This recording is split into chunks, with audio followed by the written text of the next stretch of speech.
thought I'd do a really quick video.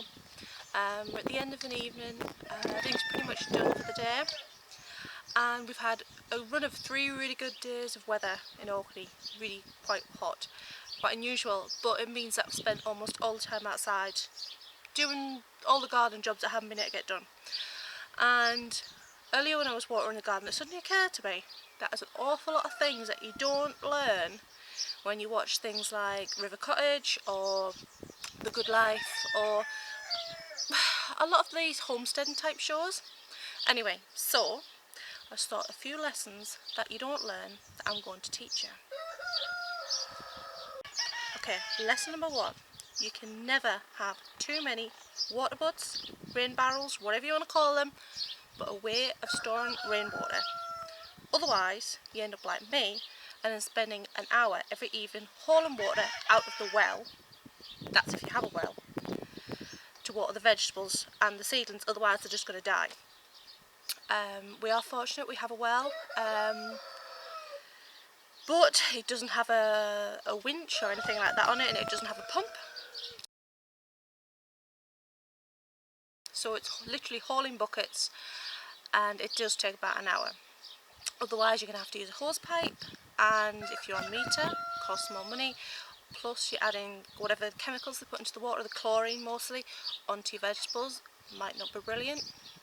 And that's if you have a hose pipe long enough to reach the end of your vegetable plot, which we don't. We could probably do with getting a drip system, maybe one day we will, but for now it means hauling, and we haven't got rain for another 4 days. So our water butts are completely empty. Well, not completely empty, I just can't reach the bottom.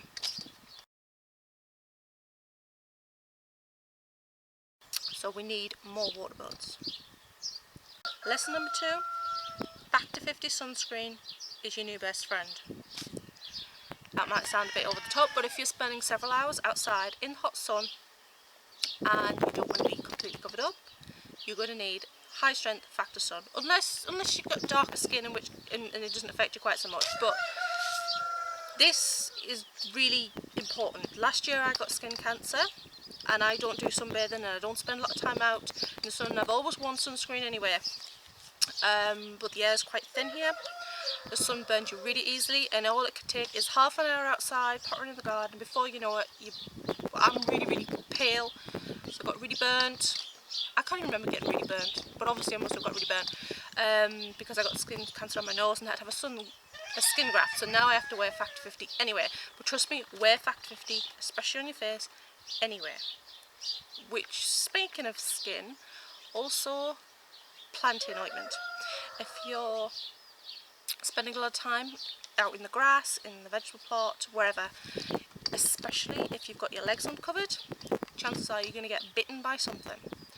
I came in last night completely covered in what I assume is midgie bites. So plantain ointment or some other antihistamine acting ointment or cream, also make sure you have. Okay, next lesson.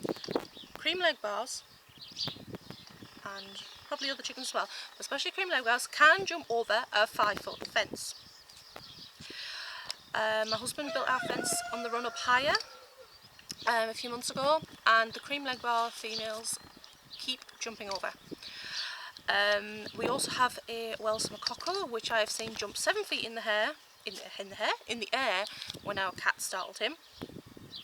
So chickens can not fly but can semi-fly.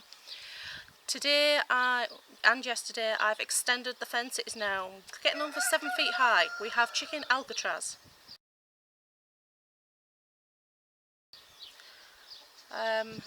Don't underestimate them. Make sure you run fences high enough, otherwise you end up with them scratching up all your garden, eating seeds, trashing your plants, pooping all over your lawn so you can't walk barefoot. I'm just hoping they haven't cottoned on to the fact the other end of the run there is only a piece of 4-foot fence, but we'll see. I might have to heighten that as well. Which brings me on to, never throw away a piece of wood or a piece of chicken wire, no matter how small. I used a piece of chicken wire today, that big, to add on to the top of the gate, because obviously the gate has to move, so you need a small piece. A small piece of chicken wire could be used for that, and fencing up little holes, whatever. Never throw away a piece of chicken wire. You can wire it to another piece of wire to make it bigger. Never throw away a piece of wood. If it's really, really bad, really grotty, you can burn it. Otherwise, it can be used for other things. I've used it to extend the posts we already had, making them bigger just by nailing them on and making the posts longer to make a higher fence. So never throw away wood. Or basically never throw away anything on a homestead. You can always find a use for something. I was frantically looking yesterday for something to make a broody cage with, because I can't find our broody cage. That's for the chicken we don't want broody. Fortunately, she came out of broodiness today, but I can't find the broody cage. I'm hoping it hasn't been thrown. So never throw away anything on the homestead. Last lesson for today. Never let birds nest in your potting shed. Our greenhouse door has a gap under it this year. It needed a bit of repairing last year, didn't get done.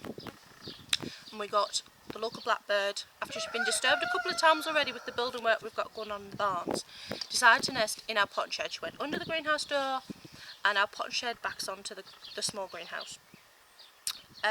We thought it was great. Oh my goodness, the blackbird's nesting, it's brilliant. We've got fledglings, brilliant, 4 fledglings. Yes, now we have pots everywhere and everything is covered in bird shite. Covered. The sun loungers that were stored in there for the winter, covered. The pots, covered. Maybe that's good, you know, fertiliser for the plants. But there is an absolute mess. It really needs a good scrub and disinfectant in there. So do not let birds nest in your potting shed. Potentially your greenhouse, I'm not sure, but definitely not in your potting shed. You will regret it, you will have a mess. It might be lovely to have the blackbirds in there, you will not enjoy it in the long run. Okay, so I hope that was helpful. Probably not, but you know, it's all a bit of fun. And I don't know, maybe it's another time when I'm hauling water, some other ideas will spring to me. But homesteading and smallholding, it isn't all fluffy little chicks, although there are fluffy little chicks, and it's not all fresh pulled carrots, although there is fresh pulled carrots. There is an awful lot of oh crap, I never thought that, or oh crap, or oh no, or there's a lot of that. But yeah, it's all fun, and the rough comes with the smooth, but mostly it's good. But there is a few lessons that you can learn from the people who've already done it. So hope